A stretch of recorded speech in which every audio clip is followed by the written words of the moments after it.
আমরা বলি যে ইসলামের ভিতরে সকল সুখ শান্তি শৃঙ্খলা নিহিত রয়েছে, তাহলে মুসলিমরা কেন আজ এই সুখ শান্তির মধ্যে নেই?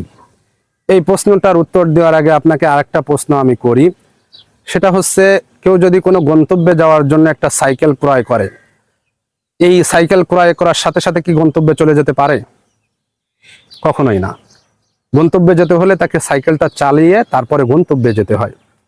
তেমনিভাবে আপনি যদি অন্তর থেকে ইসলামটাকে গ্রহণ করতে না পারেন, মৌখিকভাবে শুধু মুসলিম থাকেন, আপনার ভিতরে আনুগত্য দাসত্বের কোনো ছাপ নেই, বান্দার কোনো ছাপ নেই, গোলামের কোনো যদি ছাপ না থাকে, ইসলামটাকে মনে প্রাণে বিশ্বাস করতে যদি আপনি না পারেন, তাহলে সেই ইসলাম দিয়ে আপনি কোনো উপকৃত হতে পারবেন না।